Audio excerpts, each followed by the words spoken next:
folks, and welcome to another Discover Placentia Speaker Series being held in the Placentia Bay Cultural Arts Centre.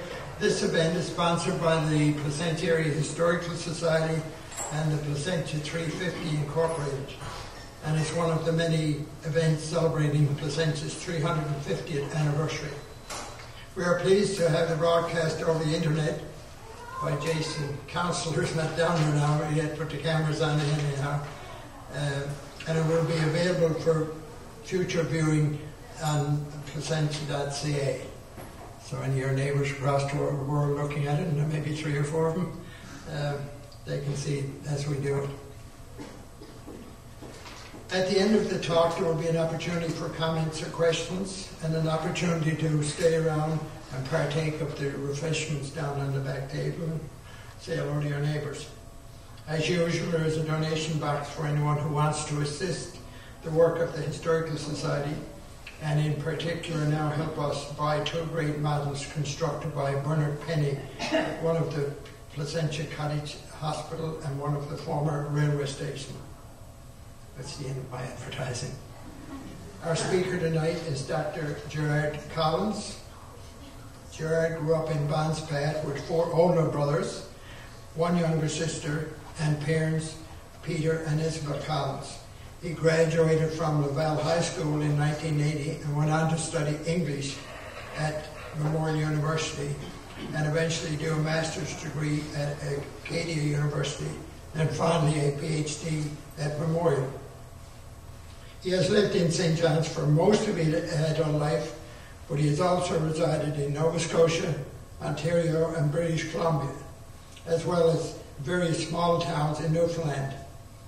Gerard has won several Arts and Letters Awards over the past few years, and some of those stories are included in his first book, a short story collection called Moonlight Sketches, that was published in 2011. This book has just won the 2012 Chess Crosby Barristers Award for the best book of Newfoundland fiction over the past 2 years. He is also among very select company in having been a past winner of the Percy James First Novel Award. He has published short stories in several Canadian literary journals and the anthology Hard Old Spot. As well, he's been a finalist for the Cuffer Prize and has had a short story chosen for every Cuffer anthology since that competition began 4 years ago. Last year, he was invited to read at the Word on the Street Festival in Halifax, the prestigious Winterset Writers Festival in Eastport, and more recently as one of the 3 finalists for the Newfoundland and Labrador Book Awards that were held in St. John's in May. Gerard has been teaching English literature at Memorial University since 1998, but he has also played in bands, including the Vision, for 1 year with his brother Gene. He has also been a high school teacher, a newspaper reporter, an agricultural inspector at the Argentia Ferry, a landscaper, a printer, a garbage collector as well as a garbage collector, a vagabond, and a background actor in the very first episode of Republic of Dawn. So that saves him, leaves you with a better memory.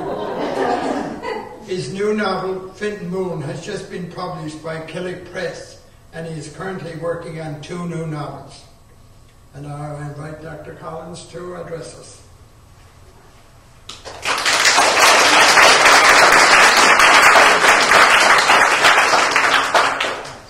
I can't get used to Dr. Collins a bit, so it's just Gerard if you meet me afterwards, or even if you don't. The garbage collector thing, I have to admit, I was just reminded, Mom always said you should have a trade, something to fall back on, so that's why I did that for a couple of weeks. Well, that and to get my stamps, and I never did get my stamps. Long time ago. I want to thank you to the Historical Society for inviting me here tonight. As soon as I was asked, there was no question I had to come back. I haven't been here in a few years. And to come back under these circumstances is an absolute thrill for me. So there was just no question that I wanted to be here tonight. So thank you to the Historical Society. There's several members of you here tonight, and I do appreciate the invitation. A couple of other people I wanted to mention. My beautiful wife, Norma, is here with me tonight. She's the one with the camera, the big smile. And actually, we're celebrating our 25th wedding anniversary this year in August.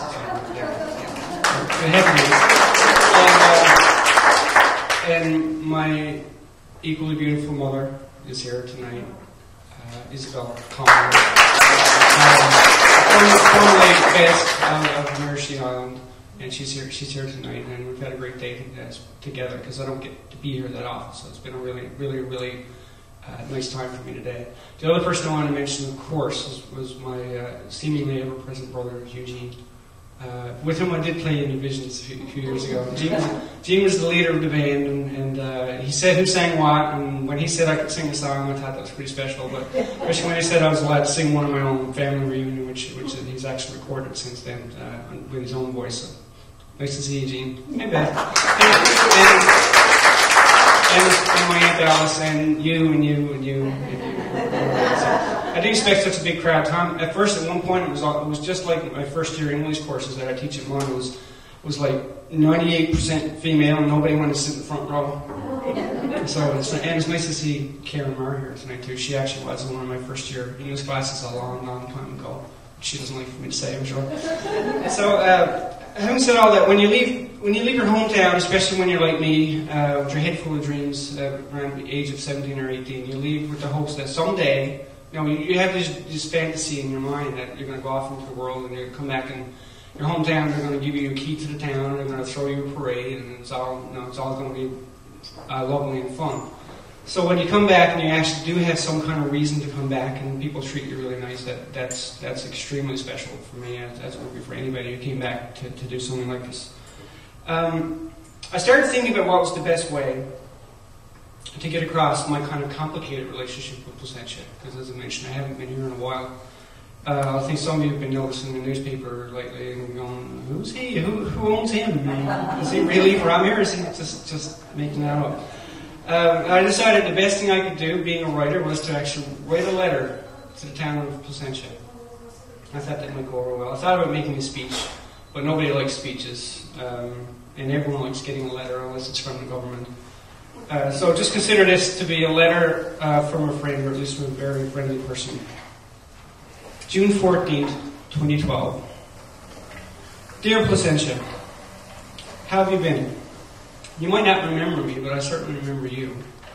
How could I forget? I was talking to my mother the other night, and I asked her, so, do you think anyone will come to the Arts Centre Thursday night for my talk? She said she hoped so, but she said with some worry, the thing is, Gerard, nobody knows who you are.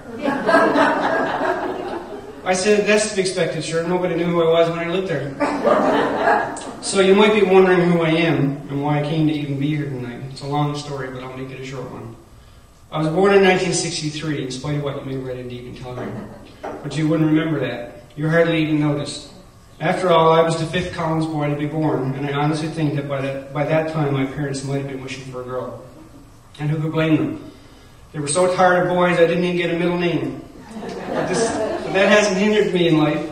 It's been a constant source of humor for me, a way to break the ice sometimes when the subject comes up. At times over the years, I pretended I was Rumpelstiltskin, and I'd offer a prize to anyone who guessed my middle name. My parents eventually got their girl, and they called her Darlene Cabrini. My grandmother Collins said the ruler would come, and everyone kept asking me if I minded not being the youngest anymore. Quite the contrary, being sort of in the middle, the youngest of the boys, I was able to be the invisible child I was born to be. You see, no one remembers me because I was stealthy. I would hide behind the stove or sit in the porch. I was going to say fridge. I didn't sit in the fridge very often. Sit in the porch or even in the living room, and I would go unnoticed. More than once I recall half the family sitting in the living room watching TV, and my mother would suddenly say, "Where's Gerard at?" A different kind of child, other than myself, would have said, "I'm right here." But I didn't. Somebody, usually my brother Wayne, would eventually point me out. "He's right here, sure," he'd say. And did all that because I'd been hiding in plain sight. But what I was really doing was sitting there and thinking, or reading, listening, watching, observing. I never missed much. I was there for it all, not just the things people said, the things they never said. I grew adept at reading between the lines, reading the looks on people's faces, guessing the things they wished they said but never said at all. You might wonder, Placentia, how you made me what I am. Well, that's a start. Writers had to be good at being invisible, at reporting, at guessing people's minds and their intentions. I got all that from sitting in my own living room. But I also got it from wandering alone in the woods or down by the seashore. Even in the schoolyard, the last thing I wanted was to be noticed. I had a few friends, but never got really attached to many people. I was a bit strange, I suppose. But it wasn't that I didn't like people or didn't want friends. Sometimes I just didn't know how to approach people, especially girls. God, there were a lot of girls. I must have had more crushes than was normal for any boy, but I was content enough on my own. Besides, I had dreams. I wanted to go out into the world and do something out of the ordinary, not to make a mark in the world, but to have the world make its mark on me, so I could write about it. Girls can only mess that up, I figured. I'll give you something to write about. Are you still there, Placentia? Your turn to listen to me now. I suppose, after me being so quiet for all these years. You probably still can't quite place me, probably still not a clue who I am. But I'm here just the same, and I survived the quiet years, the hard years, the politics, the harshness. It's not easy being a quiet bohemian small town. People don't know how to take that. The worst of them call you names. The best of them just smile and tuck away a few memories of their own, to call their own. I've had the pleasure of talking to a few of those people lately, meeting them mostly on Facebook or in stores in the city, and it always makes me think the best of them, and of people generally, and of Placentia itself. I've considered, Placentia, what effect you had on me. How does a place like you produce someone like me? What exactly is my Placentia? To me, history is participant plus event plus incident and plus era. That's what makes history. The person doing something specific in a particular time period. That's how bare historical fact gains meaning. So regarding Placentia history, I am a participant in the era from 1963 to 1982, having graduated high school in June 1980. I remember the everyday stuff, the culture of the era, the politics, the education system, the kind of music we listened to and the TV we watched, mostly American, hardly anything local. I remember not liking school very much, except for gym class, lunch, and all the pretty girls in gym class and lunch. Beyond that, school left me pretty bored, except for English. The first full novel I ever read was in Mrs. Dateman's grade 2 class. When I finished my math work before everyone else, that gave me time to pick up a book. And so I read what was available. That novel was called Little Women by Louisa May Alcott. And it was about a girl named Jo who wanted to be a writer and grew up in a house with her mother and 3 sisters while her father was off to war. Not so different from my own situation, where I was learning to be a writer, growing up in a big family of mostly boys, while my father was gone off to a different kind of war called working for a living. That was the era just before oil was discovered off our coast, a time that I consider the last age of innocence for the people in our province and in Placentia itself. Our family for a long time drank water from a well and heated our home with logs from the woods around our home. My mother doesn't really remember me doing it, she says, which is kind of normal for me, but I recall dragging bucket after bucket of cold, ice-filled water from the well down over the hill and bringing them into the house before breakfast. I remember as a teenager cutting wood to burn and loving every minute of it, even though I was known to be one of those bookish people. Lots of people made fun of that, and I admit I became pretty sensitive to it. I took it as a criticism, a comment on my masculinity, and gradually I withdrew more and more into my world of books. And those books were dragged home more plentifully than either the water from the well or the woods from the forest. Many a Saturday afternoon I'd spend curled up in a corner of the Placentia Public Library, wishing they would never close for the day, but when they did, I'd drag half the library home with me in my arms. That's partly where I learned about the world outside. I used to wonder why things were so slow to come to Placentia. For a long time we didn't have a movie theater, didn't have a mall or a Mary Brown's until the late 1970s. I can remember, and now we got Tim Hortons for God's sake, I was there today. How cool was that? I can remember a time when our family didn't even have a phone, and then at last a party line came. Cell phones were a long ways away, and the worst thing of all was our black and white TV, where I watched the miniseries Roots, and I didn't quite see what all the fuss was about, because it was in black and white. It's just true. We did get color TV eventually, though, and it was like the world opened up. Of course, there was no internet, no cable TV. There was CJON TV with music videos and Captain Canada and Academy performance, the CBC in St. John's with Hockey Night in Canada and the news. My father and I would watch all the political shows and discuss who would make a good prime minister or who was the most likely to give Jody a good run. That was the one thing we did together that I remember the most, and I never thought until recently it had anything to do with history. But it did, because that's who we were. It was the 1970s, a time of relative innocence, a time without consequences. But that was the child's perspective on things. I didn't realize that until I grew up. Right next door to us we had Argentia, which was booming. The Americans would marry our women, and our men would go to the base to gamble, get drunk, watch cheap movies, drink cheap liquor, smoke cheap cigarettes, and hang out with women, not necessarily cheap. Gay rights weren't an issue then. We were fairly sheltered. We feared nuclear obliteration more than we feared two women getting married to each other. You could go out after dark and not really worry about getting into much trouble. But I never went out much after dark, and it was only in later years that I came to find out there was a lot that went on out there that I knew nothing about. I suspected even then, of course, but I wanted no part of that darker side of Placentia life. It was a time of the Cold War, a time of mistrust and suspicion, and thinking the worst was coming for us. Argentia, I once heard, was first on the Soviet Union's list of targets if they ever started a war with the Americans. As youngsters, we played games, cowboys and Indians, Red Rover, cops and robbers. But underneath it all, for me personally, was the dread of what the Russians might do to us while we were all playing games or trying to sleep at night. I remember being worried, not so much about the world of Placentia, but the world outside. And it was partly because of TV, partly because of my imagination that even to this day, I don't sleep very well at night.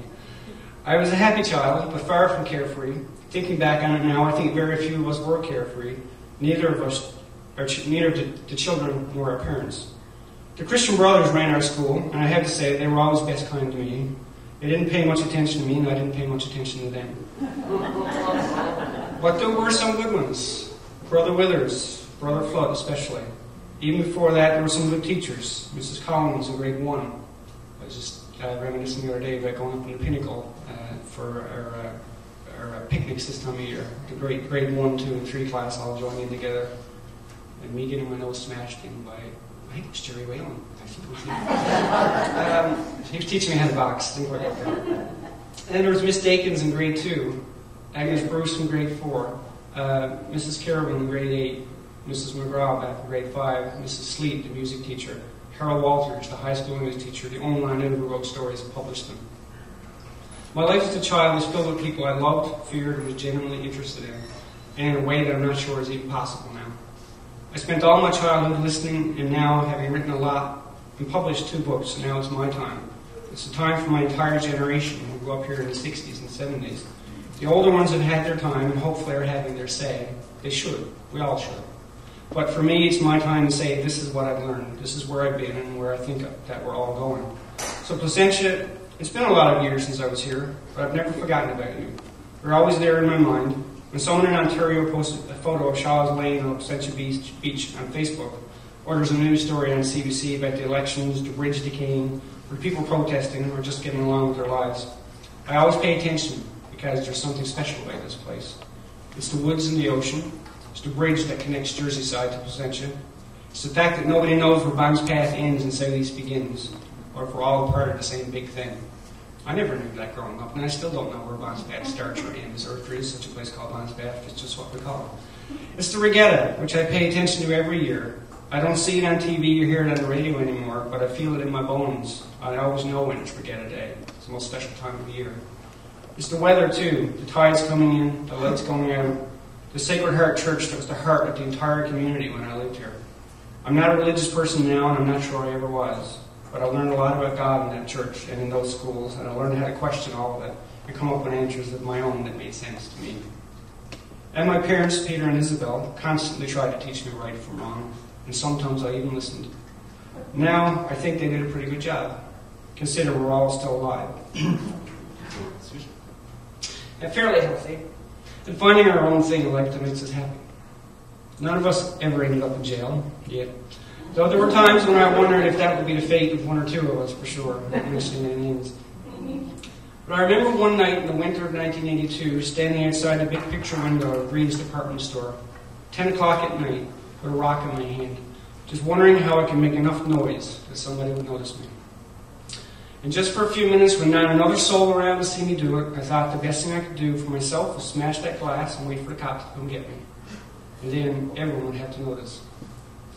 But I threw the rock away and walked all the way to Dunblin in the cold and walked all the way home again, and nobody ever saw me or knew what I'd almost done. A few months later, I moved to St. John's, where I did a printing trade. And a few years later, moved to Ontario, then to Nova Scotia, to British Columbia, then back to Nova Scotia, and finally back to St. John's. And that's how I became who I am and figured out what I had to do. All that time, I was writing. This is not an overnight success, I guarantee you. I can't escape Placentia, nor do I want to. I need it because it shaped who I am, as well as my perceptions of the world, wherever I go. The people I write about aren't those I grew up with, but Placentia isn't immune either. To me, Placentia represents all small towns, just as my characters represent all small townsfolk everywhere. I need as a writer to be specific, but universal. Whenever I need a geographical reference point for a small town, I think of Placentia. Sometimes it will be Twongate or Gander or Deer Lake, where I've lived also, but mostly it will be Placentia, because that's what I know best. So while I write fiction, sometimes the facts of my life come in handy. They give me something to talk about, something to use as an example, either literally or symbolically. And while I don't come home that often, Placentia, no matter what part of the country I'm in, is never very far away. And sometimes all three, the good, the bad, and the ugly, will find its way into my thoughts. Because that's just the way life goes, even if you're not aware. The difference is now I have a voice that travels. Wherever my books go, a voice that's bigger than I ever imagined it could be. These days when people ask, "Where's Gerard tonight?" More and more it's getting a little easier to tell. So that's it for now, Placentia. I gotta go, but it's been fun. Just talking to you has brought up a lot of really good memories that make me wonder how anyone could stay away for so long. I guess I'm still observing, still learning, still listening from a distance, but I'll never forget you and the lessons you taught me. All the best, your prodigal son, Gerard. A couple of things I forgot to mention there. That's my letter to the town of Placentia.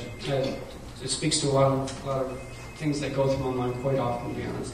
I didn't mention, because I'm supposed to be talking mostly about what turned me into a writer, or what influence Placentia has had on my writing.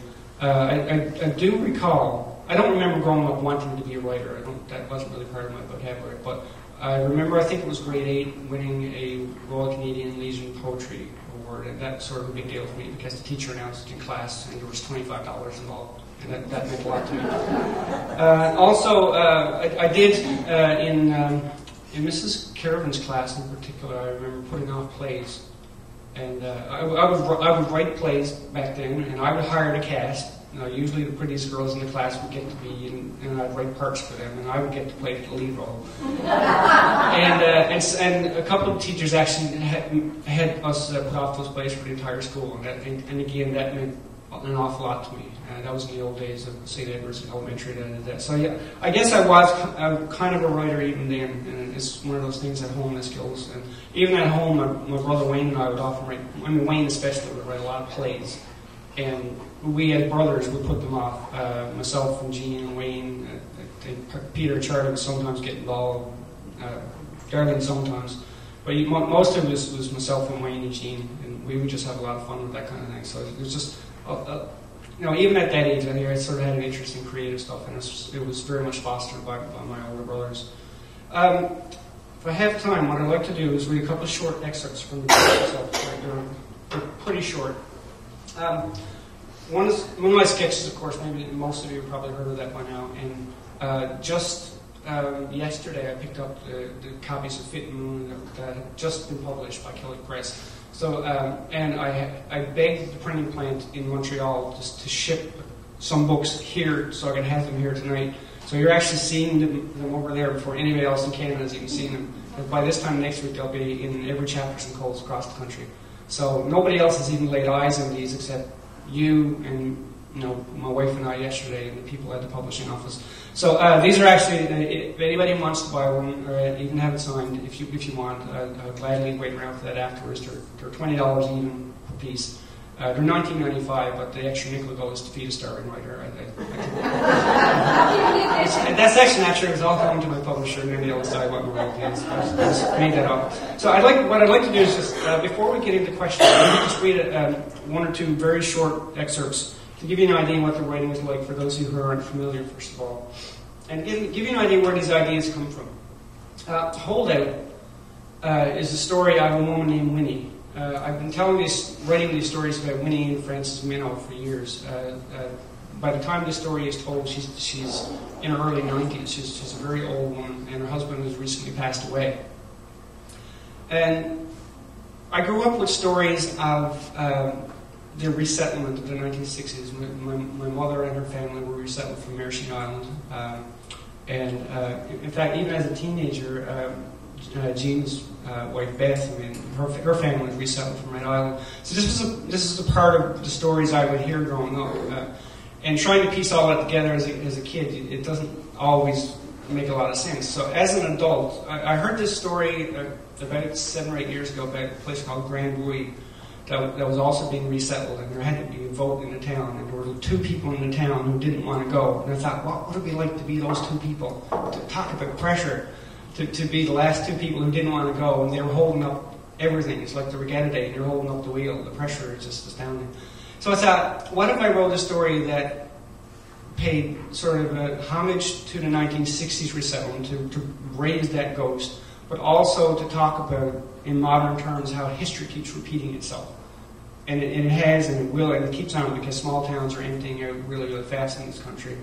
And even Placentia has seen its fair share, which is strange, because Placentia in the past was the center for people who were being resettled. This is where a lot of people came to. Now we're getting people going away to like Alberta, and into St. John's and Toronto and so on. And the population is gradually getting smaller, although there's hope on the horizon from what I've been hearing. So I want to write this story that combines, in an instance, shows how history repeats itself, but also I wanted to give a voice to the older generation. I'm not that old myself, per se, but getting there. According to the Telegram, I'm getting there. That was a mistake, by the way, please. So I'm not 50 yet. I'll hang on to my 40s as long as I can. But I wanted to give that voice to the older generation because I remember in one of my first year English classes at MUN once, it really struck me. I asked my students, is it harder to be an old person in this province, or is it harder to be a young person? And just about everybody in that class said it's much harder to be a young person. And my heart went to my throat. I just couldn't believe that. And I just kept thinking, though, that they just don't understand how difficult it is to get older and to be old. So this story is partly it's all of that stuff. So it's very historical in a sense. It's called Hold Out. From the darkness of the shed, she observed the harbour. The rickety government wharf was littered with scowling men whose boats were tied up at the dock. Gazing out to the ocean, they appeared not to listen to each other, to talk only to remind themselves they were still alive. A brown beagle scampered among them, barking incessantly. Winnie wished the dog would shut up for once. It was getting on her nerves. She could just imagine the conversations. She's gone, boy, she's gone. And who does she think she is? And I wonder whatever happened to Wise's name that used to be handy with the tools. There was a time when she couldn't have stood such talk. Francis wouldn't have, that's for sure. He used to get so mad at the crowd who'd given up. He thought that the olden days were the only good days, and nothing worthwhile would ever come again. The young ones were nearly all gone, leaving most of the old ones like herself to bury the dead and turn off the lights at the ends of days. Even Francis was departed now, leaving her with an empty house and sitting here on a handmade bench in his musty shed with sawdust in the floor, cobwebs in the rafters, an unfinished boat in the back, and a litter of dead flies in the windowsill. Still, it was the best view of the bay in the entire community. A gentle knock on the door frame startled her. The silhouette of a woman standing in the entrance made her wonder what it would be like if an angel came to get her one of these days. Frances might not have believed in God, but Winnie managed to keep her faith all these years, despite some trying times. The visitor stepped forward, her features far from angelic. On the contrary, it was a sullen face, scarred with the worry of 30-odd years of having a husband and 3 sons who worked on the sea. Her skin was pockmarked, and her eyes had that faraway look that comes from perpetually scanning the horizon 12 times a day for signs of a trawler with 4 of her men on board. It had been a few years since those days, but these were worrying times too, and some habits are performed perpetually, like a mask worn for so long that it becomes the true face. Angela. Winnie's tone was terse. She knew what Angela Downey was here for, same thing she always wanted. Why wouldn't that woman take no for an answer?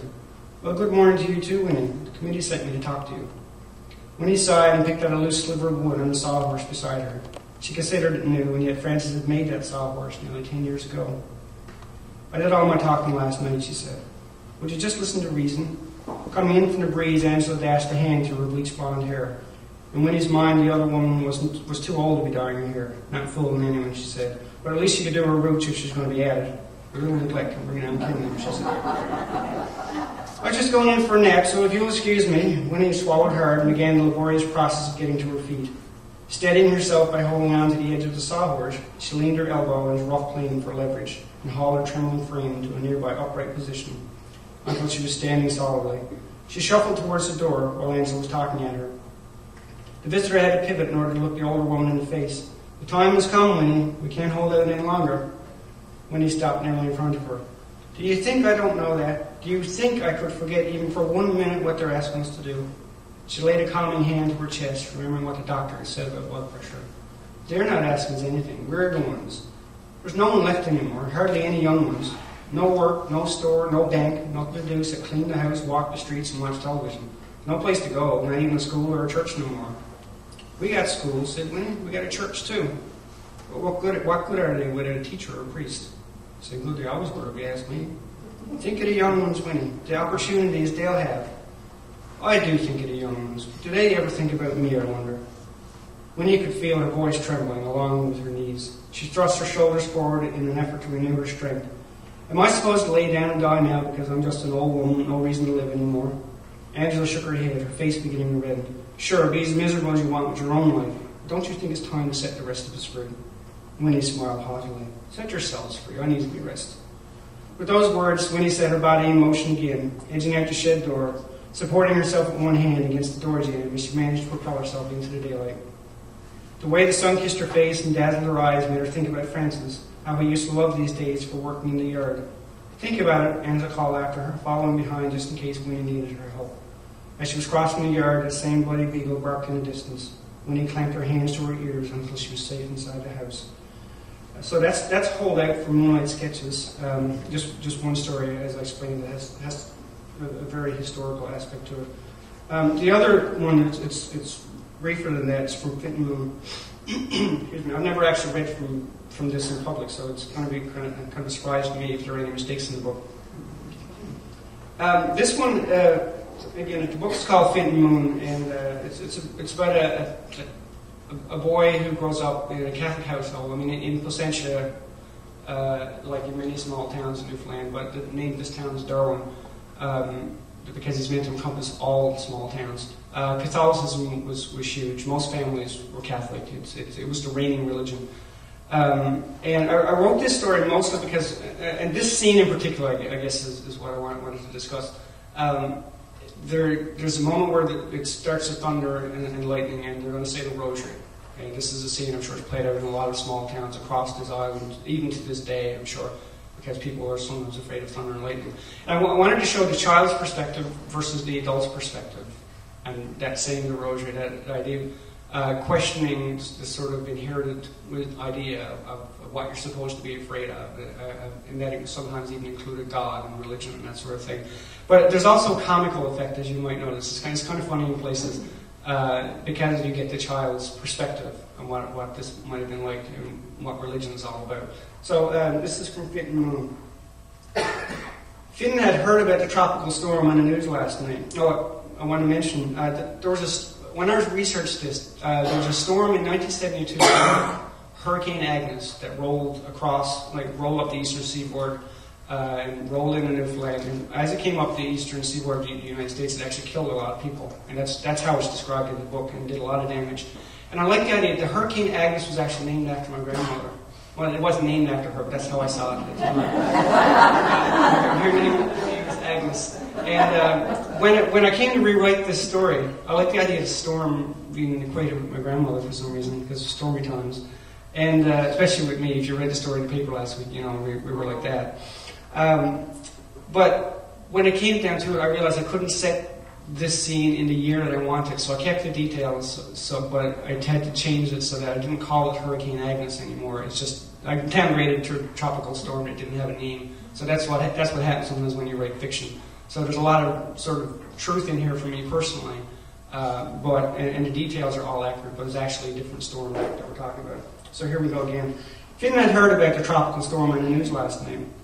After cutting a swath through the Carolinas and killing over 100 in Pennsylvania and New York, she was destroying houses and stranding tourists in her sweep up the eastern seaboard.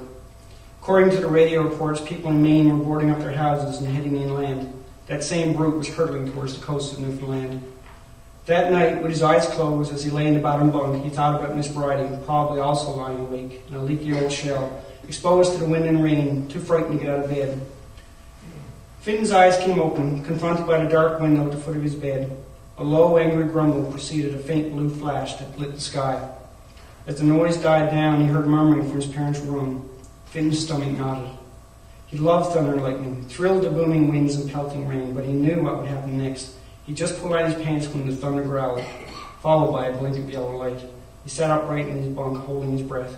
Footsteps flew. Knuckles tapped on the bedroom door. "Boys," his mother called, "get up, we're saying the rosary."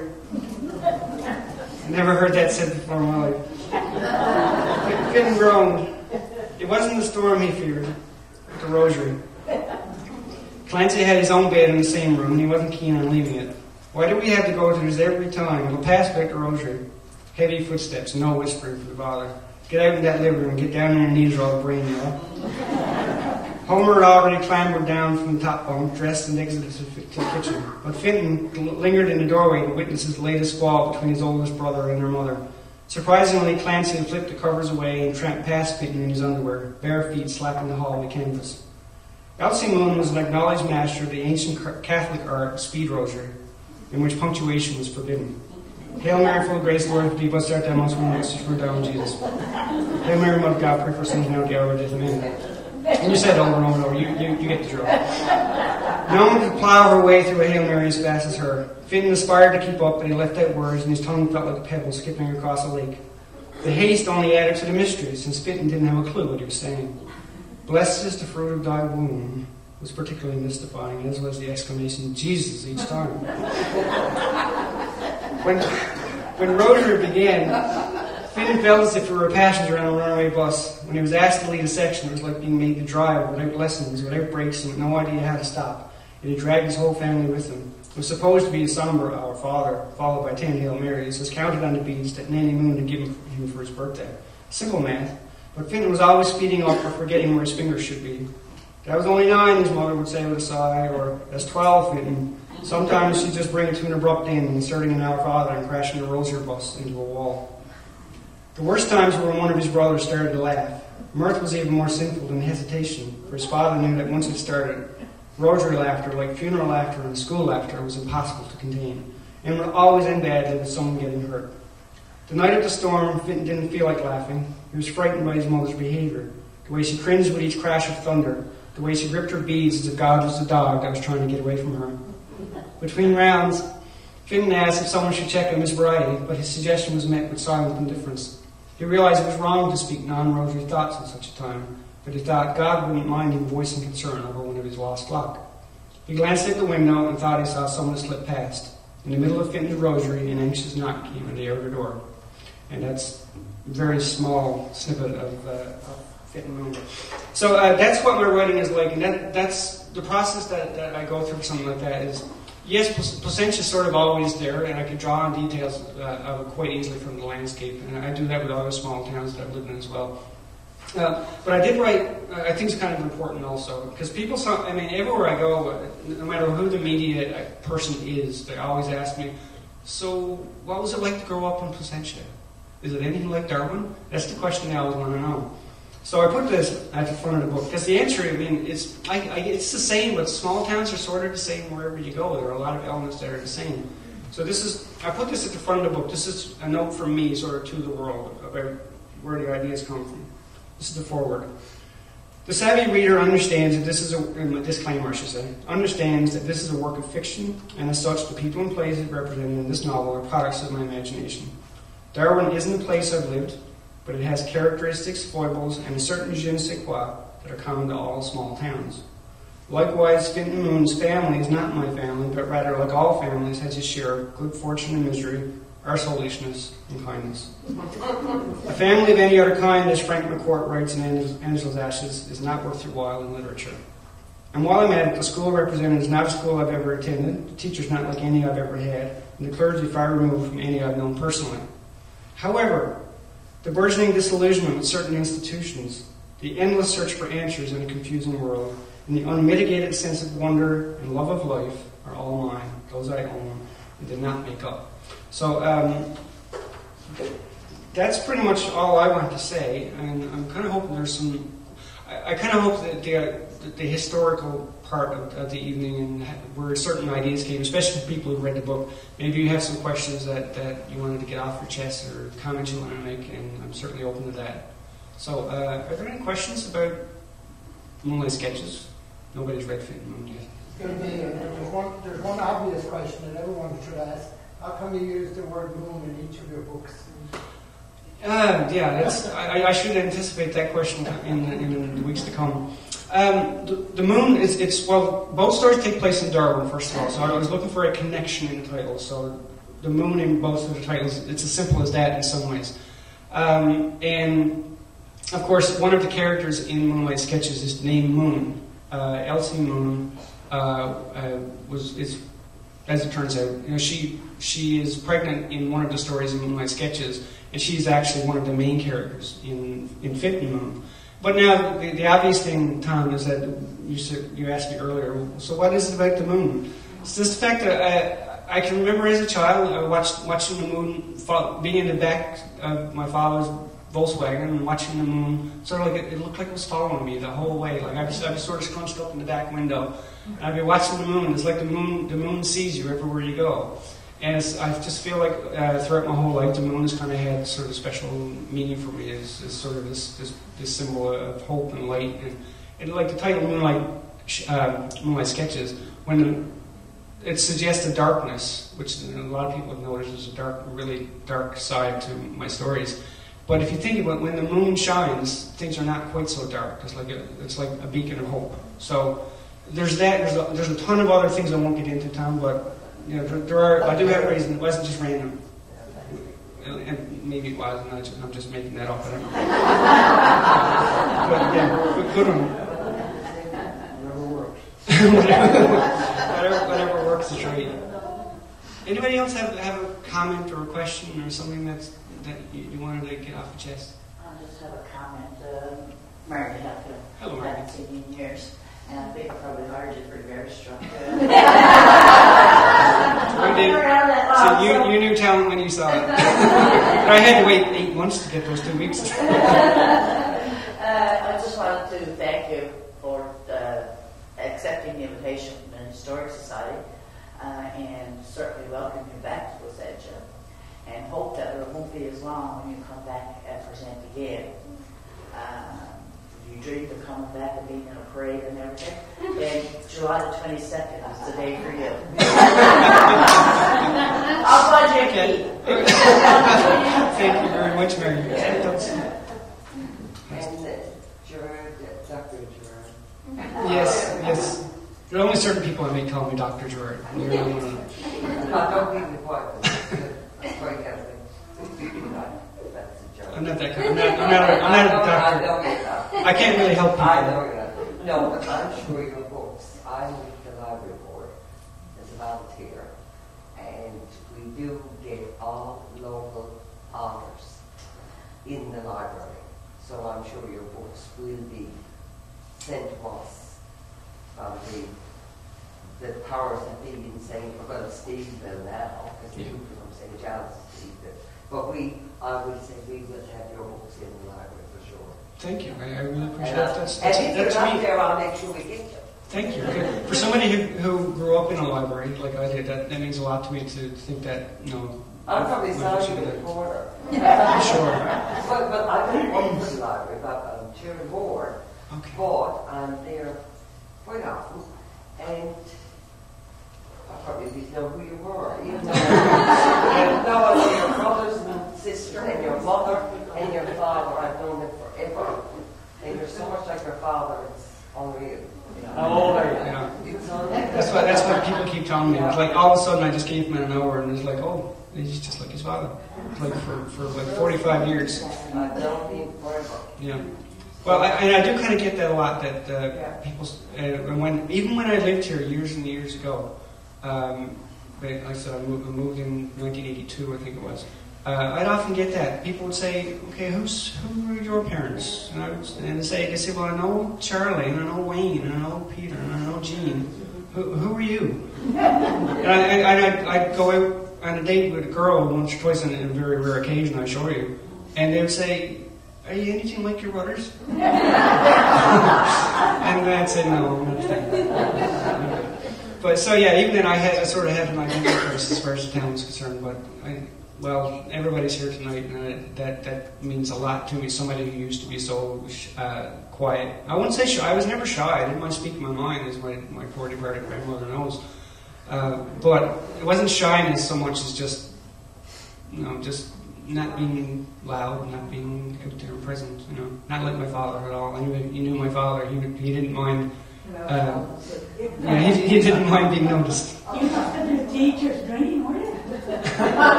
Some teachers' dream, yeah, definitely. I would say so. Yeah, I was pretty much an A student until I got to high school, and then I really did lose kind of interest. My marks went down to mere 80s, low 90s. Well, I'm sorry I missed you anyway. Thank you. Yeah. Can those books be purchased? I don't know how much are e-readers, but my friends got them, so I couldn't. Yeah, my publisher told me about 3 months ago that they're working on actually making them available in ebooks really soon. I think they were hoping to have Fit and Moon ready by the time the book was available in bookstores, but I don't think it's ready yet. But maybe in the next couple of months, I'd say it will be available. You're probably thinking it's a heavy book. Ebook readers are a lot more convenient sometimes. Yeah. But yeah, it will be though. It will be available. Both of them will be intact. Yeah, because you can go to a lot. I should be not advertising, not but even with that, the printed word is like, especially local artists like yourself. Most people would like to have it, bring it home and have it there.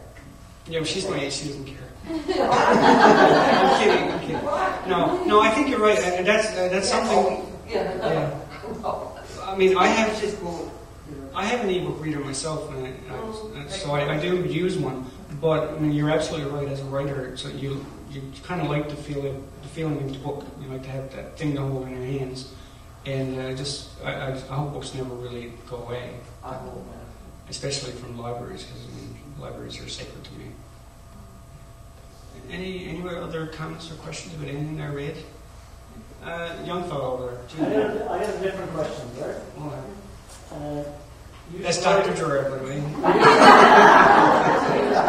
You used to write a lot of songs, and I've recorded a couple of songs. I'm just wondering if you still write any music. The honest answer is not much.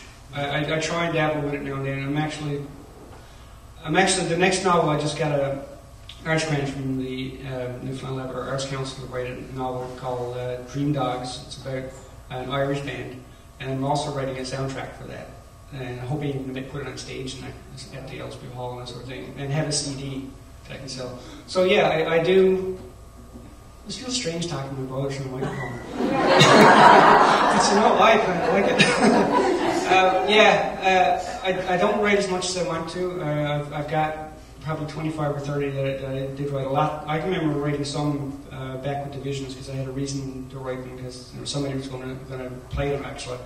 But not much lately, but I'm trying to get back to it because it's something that I love doing. I know my brother Wayne. I mean, you know Wayne, don't you? Collins, I believe. That's 1 hour or 2. Wayne writes prolifically. He's got. I mean, I think every week he's emailing saying, "What do you think of this one? What do you think of that one?" So he's talking about many 1,000 songs. There's probably several thousand for Wayne at a time. So I can't hold a candle to Wayne. But in terms of quality, mine are way better than Wayne's. Wayne don't like to try a few lines of my favorite song that I wrote. Yeah, I've seen it.